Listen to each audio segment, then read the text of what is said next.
Terima kasih atas kesempatannya. Perkenalkan, nama saya Erin Ferdiana Sari dengan NIM 2019-210484. Nah, di sini kelompok kami akan menjelaskan tentang materi sistem distribusi internasional. Nah, yang pertama saya akan menjelaskan apa sih sistem distribusi internasional itu. Nah, sistem distribusi internasional yaitu merupakan serangkaian organisasi yang saling terkait dan terlibat dalam proses penyampaian atau penyaluran barang dan jasa guna untuk memenuhi kebutuhan pelanggan secara menguntungkan. Nah, dalam konteks pemasaran global, sistem distribusi internasional ini mengacu pada proses menjalin dan mengembangkan relasi dengan berbagai pihak yang memfasilitasi transfer produk dan jasa dari produsen di suatu negara kepada konsumen di negara lainnya. Nah, selanjutnya saya akan menjelaskan tentang jenis sistem distribusi internasional. Nah, jenis sistem distribusi internasional ini terdapat 5 jenis, yaitu yang pertama ada distribusi global. Nah, distribusi global ini yang memiliki karakteristik khusus yang membedakannya dengan distribusi di pasar domestik. Nah, karakteristik tersebut menyangkut kompleksitas variabel-variabel yang berpengaruh terhadap pilihan aktivitas-aktivitas internasionalnya.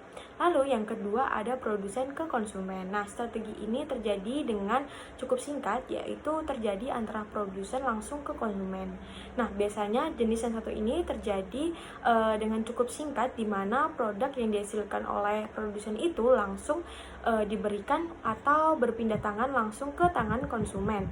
Lalu yang ketiga ada produsen, pengecer, dan konsumen. Nah, berbeda dengan yang sebelumnya, strategi yang satu ini tuh memiliki penghubung antar keduanya. Nah, perbedaan yang satu ini adalah dengan adanya pengecer di antaranya. Maka, produsen tidak langsung memberikan barang produksinya ke konsumen, namun terlebih dahulu melewati pengecer. Nah, melalui pengecer ini nantinya produsen tidak akan langsung menemui konsumennya.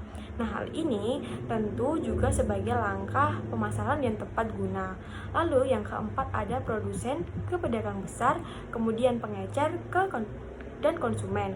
Nah, untuk yang satu ini tentu saja produsen yang dimaksud adalah produsen dengan tingkat produktivitas yang tinggi. Selain itu, produsen tentu saja tidak memberikan atau menaruh produknya pada sebuah perusahaan besar yang dalam hal ini akan disebut sebagai perdagangan besar. Nah, setelah sampai di pedagang besar, produknya tidak akan langsung turun ke tangan konsumen secara langsung. Setelah berada di tangan pedagang besar, maka produk tersebut akan disalurkan ke pengecer.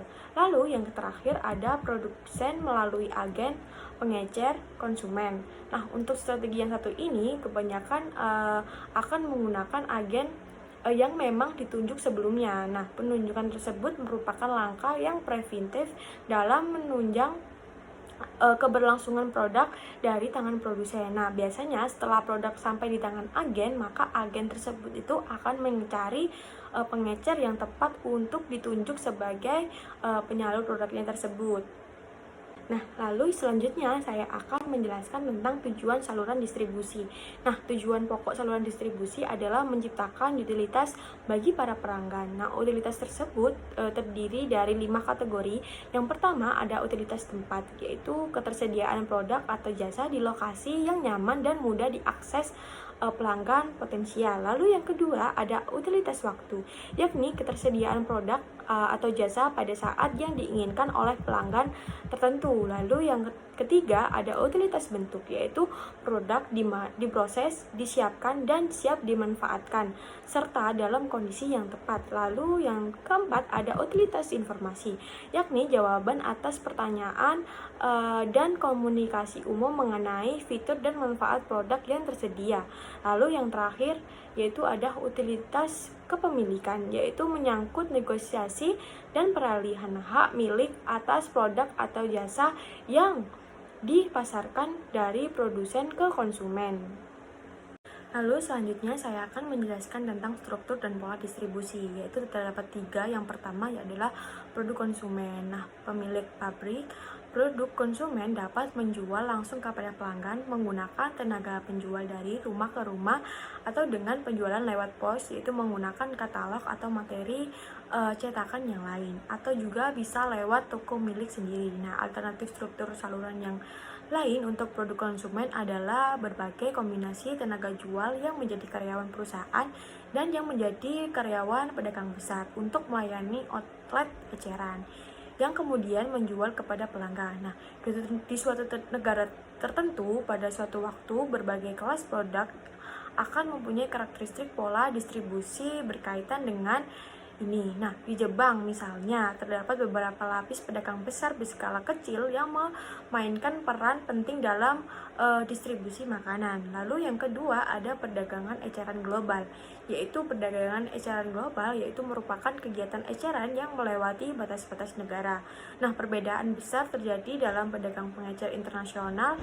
Yang saat ini termasuk hilangnya secara perlahan-lahan struktur eceran kolonial dan digantikan oleh organisasi pengecer internasional yang beroperasi di negara-negara industri.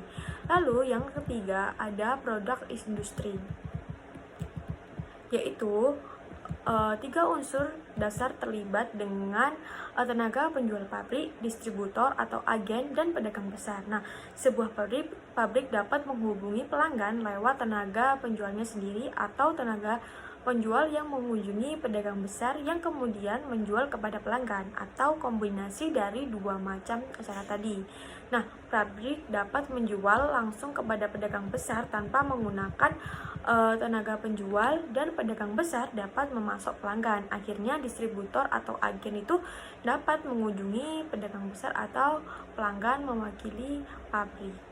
Mungkin itu saja yang bisa saya jelaskan, kurang lebihnya mohon maaf. Slide selanjutnya akan dijelaskan oleh rekan saya. Terima kasih. Slide selanjutnya. Nah, inovasi distribusi internasional. Nah, terdapat 4 acuan yang dirumuskan untuk menjelaskan keadaan dan tingkat inovasi dalam saluran eceran, yaitu yang pertama, inovasi hanya terjadi dalam sistem yang telah berkembang amat canggih. Pada umumnya, agen saluran dalam sistem yang kurang berkembang akan mengadaptasi perkembangan yang telah dicoba dan diuji dalam sistem yang berkembang lebih canggih. Yang kedua, kemampuan suatu sistem untuk menghadapi inovasi dengan sukses berkaitan langsung dengan tingkat perkembangan ekonomi. Yang ketiga, kalau lingkungan ekonomi menghubungkan perubahan, proses adaptasi mungkin tidak terhambat atau tentu oleh faktor demografi atau geografi. Dan yang terakhir, proses adaptasi dapat dipercepat dengan tindakan agresif dari perusahaan masing-masing. Alternatif pemilihan middleman, yaitu yang pertama adalah perantara dari negara tuan rumah. Nah, peraturan dari negara asal atau home country middleman berlokasi di negara perusahaan produsen menyediakan layanan pemasaran dan basis domestik. Perantara domestik yang dipilih sebagai perantara dalam proses distribusi. Jenis perantara yang sering digunakan yaitu toko retail, produsen retail global, perusahaan dagang ekspor, dan perusahaan manajemen ekspor. Untuk yang selanjutnya yaitu perantara negara asing. Dengan menggunakan perantara asing, produsen bisa lebih dekat dengan pasar dan perusahaan dapat lebih dekat dengan permasalahan bahasa, contohnya seperti logistik, komunikasi, dan masalah keuangan. Perantara asing dapat berupa agen atau pedagang. Beberapa perantara asing yaitu seperti perwakilan produsen, distribusi asing, broker asing, agen pengelola, pemborong impor, dan dealer. Nah, yang terakhir ada perantara pemerintah. Dalam pemasaran asing, pemasaran harus berhadapan dengan pemerintah pada setiap negara di dunia manapun. Keperluan pemerintah produk komoditif dan layanan selalu diperoleh dari petugas pembelian pemerintah, tingkat nasional, provinsi maupun lokal.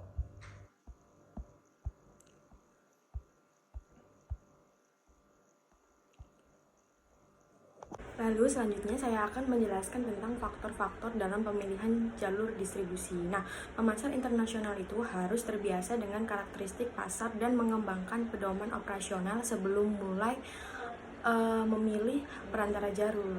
Nah, jalur distribusi ini bervariasi tergantung pada ukuran target pasar. Nah, kompetensi dan perantara distribusi yang berbeda, pemasar dapat memilih untuk menanggung seluruh distribusi, memberikan sebagian atau seluruh proses kepada perantara yang berbeda.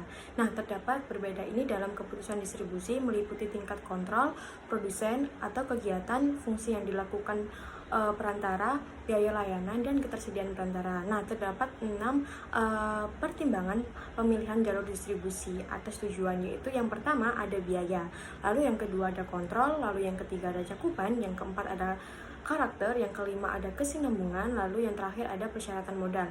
Nah, dan hal ini yang harus diperhatikan sebelum proses pemilihan, yaitu yang pertama mengidentifikasi target pasar spesifik dalam negeri dan global.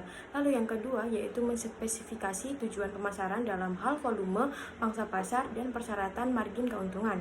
Lalu yang ketiga ada menspesifikasi konsumen finansial dan karyawan untuk perkembangan distribusi internasional. Lalu yang terakhir ada mengidentifikasi kontrol, panjangnya jalur, ketentuan pembelian, dan kepemilikan jalur. Mungkin itu saja yang kelompok kami dapat jelaskan, kurang lebihnya mohon maaf. Terima kasih.